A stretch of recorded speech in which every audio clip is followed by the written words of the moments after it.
ladies and gentlemen, we're going to kick on with our preview.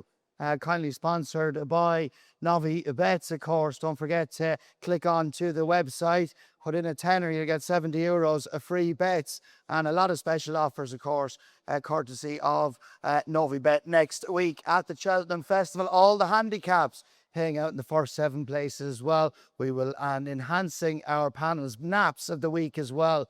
And also lots of more special offers. Kindly sponsored our Irish Sun preview tonight in Camden, kindly sponsored by Novice Bets. Right, moving on to the Ryanair's Mayor's Novice Hurdle on day 3. Johnny Dinnen, looks a dead match, doesn't it, between Old School Outlaw and Bambino Fever? Yeah, look, it probably is, and I suppose the ground will decide what way they'll bet. I think it's the ground. There is a bit of rain coming, I think, Thursday and Friday, so it may go back a bit to slower again. So, look, I'd say Old School Outlaw probably wants slow ground. Bambino Fever will definitely be suited by a good ground. Look, Bambino Fever's short. It's a bit too short for me in a 20-runner mare's race. I think I'd leave a win away. I do think Carrickmore the Spruce is an each way chance. I think it's probably the best of the rest. Outside the front two. The front two are solid. They're not far off being the same horse. So if you did find one that'll beat one, you could find one that'll beat 2. That's the way I'd look at it. And Carrickmore the Spruce is a very smart horse in her own right. And I think she has a good each way chance. I'd go with her to beat maybe the favourite. She's a bit of a price as well. She's coming on. She's a little bit of a forgotten horse, isn't she? Well, she is, because she's all her running is on the other side of Christmas, well, up to Christmas. She hasn't run since Christmas, but she did run against Talk to Talk and Skyline Hustle, like our players in the Cheltenham race. So she has form against geldings. Like, she was fair impressive in the stall. She has won 2 bumpers, given plenty to do both times. She is a smart horse in her own right. I do think she's a runner of some description for sure. Yeah, So and right. Yeah, in near ownership, doesn't he? Victorious Racing also, right? Yeah. So that's obviously a positive as well, isn't it? Well, yeah. I mean, they've obviously seen something in her, and look, she it kind of is there for everyone to see. She's high level bumper fit from there last season.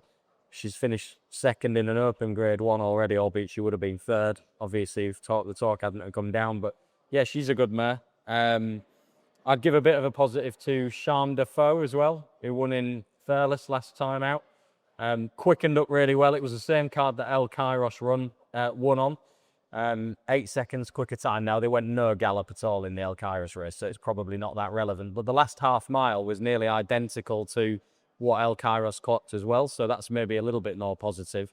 I thought she looked a good mare last time, Charme de Faux. She'll be the second string of the Mullins horses, obviously, but he's done that before. I think he won it with a 6-1 shot about 7 or 8 years ago. So, yeah, I'd give her a little bit of a mention. And Martin, would you wouldn't take on the top 2 in the market? I wouldn't. I think Bambino Fever will probably beat Old School Outlaw, to be honest. Obviously, it was her first run back when she got beaten by her earlier on in the year. At the price, I'd be willing to have a few quid each way without having a strong view sort of on the race, a strong play on the race. But Carrickmore Spruce and Charme de Faux were the 2 bigger priced horses that I'd have of interest in there. Okay, Blogsy, we know you love a shorty. Are you going to get stuck into this? Yeah, look, I'm going to be totally transparent with you here, Kevin. This horse makes or breaks my Cheltenham Festival. I've been backing around your post in the last 6 weeks. I've been getting stuck in. 20% of my wages have been going on her every week, like they'd go to the church normally. I've been investing. She's a bloody good horse. Why are people trying to tear her apart and find holes in her? She's a point-to-point winner. She's won 4 bumpers. Not only did she win the Cheltenham bumper, she's backed it up at Punchestown. She's really, really good. If you go through the form now of the Cheltenham race, she's got horses like in behind El Kairos, Idaho Sun, Sortado, No Drama Descend. Potentially, yes, sure, they're all saying horses in the making. She's a bloody good mare, mainly one of the best youngsters Woody's ever had. She got touched off by Old School Outlaw on her debut. I think you know yourself, Woody's horses weren't quite firing at that time. There was a weird vibe going around social media yesterday where Gordon's has gone out to 26-1 on the exchange. I filmed the preview with her yesterday. I said, is that horse all right? She just popped 2 hurdles, she's fine. She's back into 4s. But I think Bambino Fever, if you're going to have one day, if you want tax-free money, if you want readies in your back pocket, this is the one you back to bring the bacon home. She cannot be beat. She will not be beat. We don't need a choo-choo. We need a sailor's We need a sailor's for this one. This is the banker of the meeting, Kevin. She's an exceptional man. Logsy, it's either going to be a great week or it's going to be a horrendous week for you and your punting. Listen, nothing.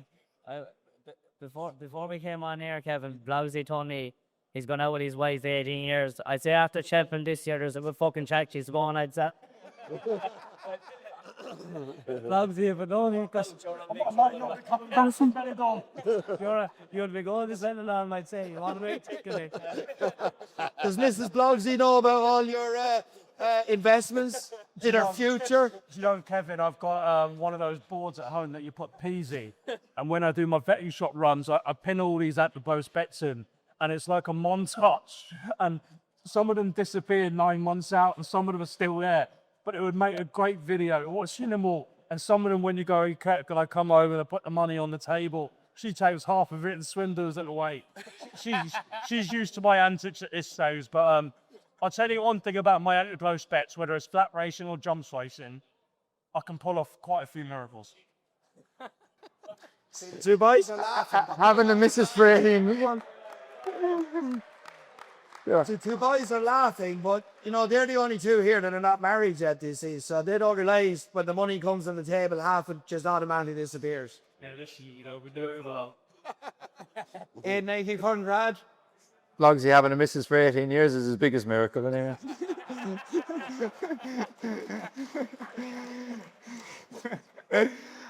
No, I actually echo what he says. It's basically a 2-horse race, and I cannot look past Bambino Fever. Willie, Paul, Cheltenham Festival form, got beat when Willies were out of form by the second favourite. I cannot see anything else other than her Old School Outlaw winning this race, and I just think it's a good thing. Whether she's a betting price or not, I don't know, but I suppose if you fancy them and they win, no price is too short. Okay, that's the Ryanair's Mayor's Novice Hurdle. We're going to move on to the Close Brothers Mayor's Hurdle. Lost him out, Johnny. It looks like, as we spoke about early on, is more likely to go to the Champion Hurdle, and this leaves the door wide open for Woodhull. Yeah, it does. Look, Wood would be probably hard to beat now, surely, yeah. Look, if she gives a run, and she should win. The one thing I would say about betting skinny ones in places like Cheltenham, I'd rather back a gelding than a mare at 4 to 5 or whatever price it'll be. I don't care what anyone says. Mares are mares at the end of the day, and they don't always bring their A game. And okay, Bambino Fever, whatever you're talking about, was a great mare last year. There's no guarantee she'll be quite as good the year later. That's the one thing I would say about mares. But Woodhull does look a winner, and the fact that Lazimod is defected here, it leaves the door wide open, as you say, and it's very difficult to even come up with a danger to Woodhull. I think I'd rather back Woodhull than maybe Bambino Fever, to be honest. Are the danger to Woodhull, or do you concur with what Johnny has said? I think Jade Deguji would be a danger to Woody. She was a very good mare last season. From day one, really. She's always looked like a very high class sort of grade 1 horse amongst her own sex. She was obviously second last year to Lossiemouth. Okay, she didn't get quite as close to her as Woody did at Aintree, but I think she'd be dangerous. But it's not a race I've got really strong opinions on, and obviously we're all going to want to see if Lossiemouth does go here or not before you make firm judgments. Couple of big prices, take no chances. I'd have an each way chance again. She's not going to win it unless sort of others bomb out or fall or whatever. But yeah, not a strong race for me. Okay, Darragh, have you an opinion? Yeah, look, Wood was very solid. She turns up, she gets the job done every day. I think she'll take a lot of beating. I think if Lassino goes for the champion, I think Jade DeGrugia will come here. Like Willie's done it before with, with ones that he's went chasing and came back for this race. I do think she'd be a player, but I think it's very hard to expose Voodoo. I think she just always does what she has to. She ran down Lassie Mountain Aintree. I thought Lassino beat Jade DeGrugia very comfortable last year. So I just think Voodoo is very reliable. She turns up. She's ever only been leading once. And I think this track, everything's made for her. So yeah, I think she'll take a lot of beating. Logsy, are you getting stuck into Woodhull as well? She's not a horse that personally I've ever become attached to. Gordon's done an unbelievable job with her. She's won 8 of the 9 races. It's not offering a job ducking her. When Constitution Hill fell in the Aintree hurdle and Lossiemouth won, she pushed Lossiemouth right to the line that day. She really went off, in my opinion. I thought she was winning Eggy Spoon races. She's not. She's actually a really good daughter of the half. I was there with Gordon the other day, and she said when she won at Epperstown, she wasn't herself. She's much better than that. I don't want to disrespect most of the horses in this race, but isn't it one of the worst renewals in the history of this race? You've got horses in there, right, of 124, 127, 129. I'm not saying that I'm going to be having a bet on her, but God, Lossiemouth won't run. By the Days Ahead won't run. I don't know what Jade de Grugy's going to do. Feet of a Dancer, Paul Nolan, his horses are flying. She's probably the each way bet. But this may not be a race that I get attached to personally, so there'll be no choo-choo here, Keddy. Okay, I was getting worried about you. You were handing a pint of Peroni. I was going, where the hell is the Guinness gone? But you're only handing it over to Martin. Okay, you're going to be having a pint. Oh, no, you don't drink Guinness at the races. I try to focus on the punting at Cheltenham these days. My stakes are quite large, and I need to be A1, don't I? Making the right decisions. This is it. Yeah, oh, but you'll be heading to the toilet for the mayor's house. But it's on my side, really. You'll still be celebrating your money from being a freedom banker. Absolutely. Okay, right, that is the mayor's hurdle. Let's move on to the stairs hurdle. Aidan Coleman, we'll start with you. Gordon Elliott looks to have a real stranglehold in this race with the top two in the market. Tiupu, beaten it last year by Bob Ollinger, who again reopposes. And also, of course, the younger individual in Honesty Policy. Policy, I remember texting my old agent, Alan Cawley, after the long walk at Ascot. I said, Honesty Policy will win the stairs. I just think to be a stair, you just need to acclimatise to the pace of the race and what not to do. And I just thought he over-raced at Ascot. And I think they'll ride him a little bit more conservatively at Aintree. And I think he's one of my bankers of the week. I really do. I just think if Mark gave him the perfect ride on the day, he got Posier, which was great. But I think that on the day at Ascot was a negative for this horse. I think if he sat where Nico was sitting just behind, he'd be coming in here as nearly an odds-on favourite because he would have won the long walk. I can't see past Honesty Policy in this race. Okay, Honesty Policy for Aidan Coleman. Darragh, you're going to be on last year's winner, Bob Ollinger. Yeah, Bob Ollinger, she seems to be in great form. I think his run this year at Lepson was better than last year, to be honest. You know, I thought Rocky's Diamonds kind of, you know, went a strong gallop at Christmas. I thought that's why, you know, it brought out the best in Tiupu, you know, who was very impressive on the day. But Bob's, and, you know, he looks unreal at home.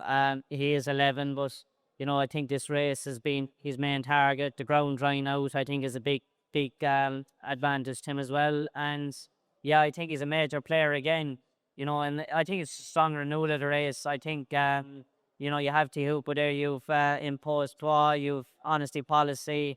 I think Mashan too is a big runner for Emma Lavelle as well. I think he's improving, but yeah, I wouldn't be swapping Bob for any of them. Okay, Johnny Dinnen, what's your thoughts on the stairs? Look, I think it's wide open. You've two older horses, two handicappers, and two young horses. Six, you could give a chance to. I don't have a huge opinion. in the race.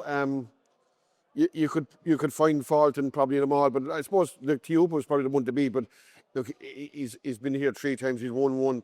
Can he come back and regain? I'm not so sure he can.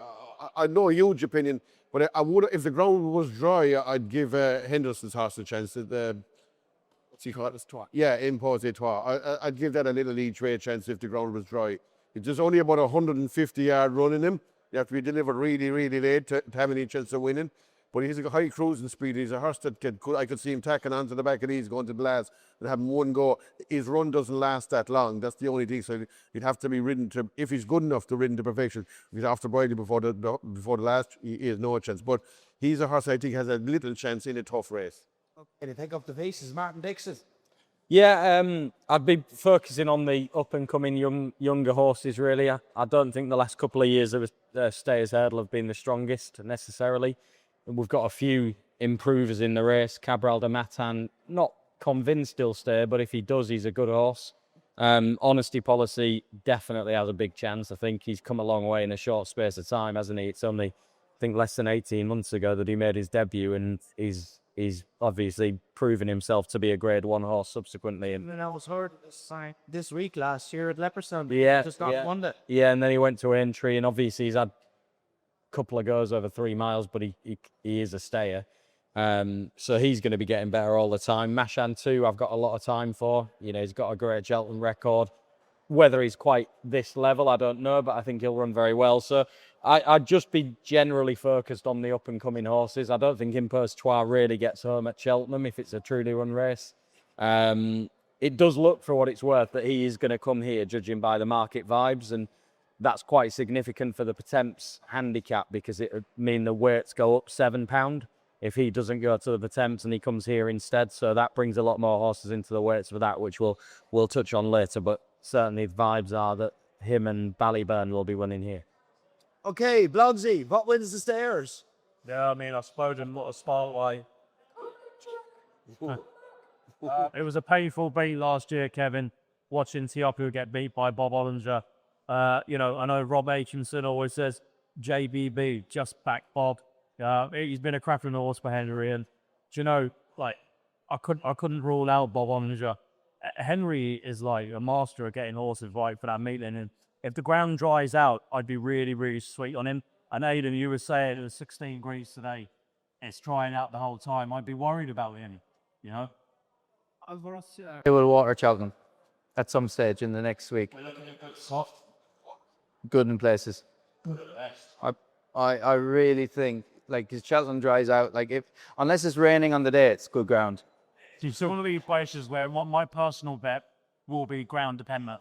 If I'm getting good to soft, I'm going to wade in on Tiapu. I think Jack will be far more aggressive rather than last year where he held on to. I thought Rachel just sat in behind and stalked away. I thought she got away with murder, really. I thought Jack, he rewatched the race. He really would have wanted to kick on. He looked really well down at Gordon's this morning. I think they've campaigned him a bit stronger. But the enigma of the race for me is Ballyburn. We talk about the Hatton's Grace Loader. There was a lep between the two of them. Ballyburn made up 7 lengths. Too keen. He'll be too keen. I say 3 Yeah, not on this track. No chance to. Nope. Even though he won the Ballymore, what they did to all these. No, he's completely wrong style for a stare. You look at all the good stares, they all run behind the bridle. He'll be the complete opposite. Would you have rang him in the champion if you were only?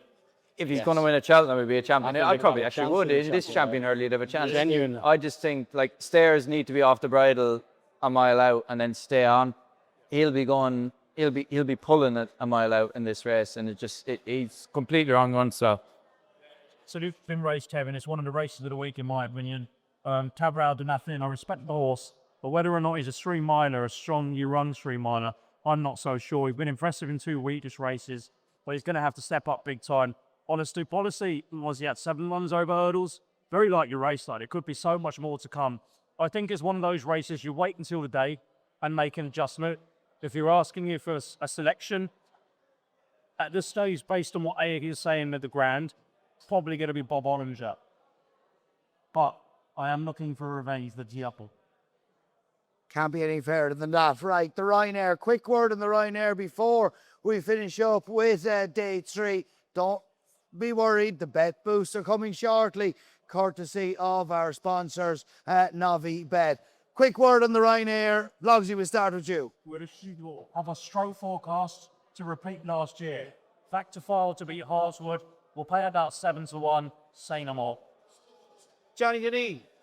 I'll go with Banbridge each way against Factor File, yeah. Martin Dixon. Yeah. With Banbridge, look, Factor Foul will be very hard to beat if he I think he is going to come here by all lookouts. He will be hard to beat, but I think Banbridge is the only horse that can get anywhere near him in terms of ability and form, really. He's obviously a proven Grade 1 chaser. Ran very well at Kempton last time out in the King George against all the Gold Cup horses that lots of people fancy. So he's the only danger in my mind to Factor File. And especially his chances are enhanced with the ground drying out. Will he run that? Yeah, I mean, I think he'll only run if conditions are suitable. Otherwise, they'll probably just wait and send him to entry. So providing that, I think he'll only take his chance if the conditions are dry, which it looks like it's going to be. So, yeah, I'd be sweet enough on Banbridge, but to be fair, if Factor File turns up and delivers, Banbridge isn't as good as him. Johnny, do you think there is still a chance the fact the fight could be supplemented into the goal? He all right. Oh, not now. No chance. I'd say he's definitely running the area. Yeah. No, he won't be in the good. No chance he's going to be in the Gold Cup now. I think there's more chance of Morocco being from them to the Gold Cup than Factor Foil. Factor Foil is definitely running here for sure. And there is a rumour about.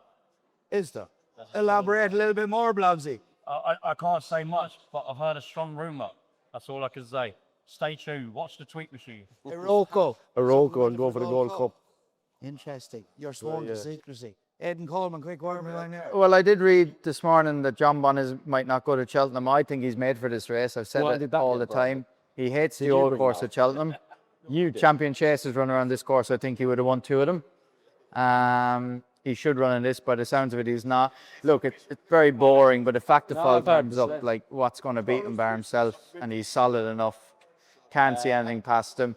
I do agree with the lads that Banbridge would be the next best, in my opinion. I think he should be second favourite, but it's very hard to see past Factor Foil. Darragh, you're going to be on Hartwood. Yeah, look, Hartwood, actually, he's a very solid horse. He was very good at Tremor New Year's Day in the Sabbath chase there. You know, he's been put away for this, ran really well at last year. If Factor Foil turns up, runs his race, you know, it'll be very hard to overturn that form. But, you know, at least with Hartwood, you definitely know he's going to come here and he'll give a good account to himself. And, yeah, I think he'll definitely be in the mix. Okay, that brings to the end of day 3.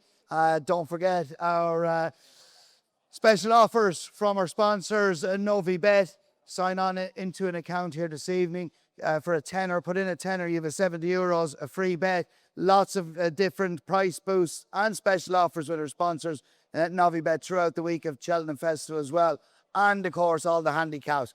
First 7 places from the entire Cheltenham Festival that Novibet will be paying out on. And we will have our price boosts at the end of the evening with our naps from our panel.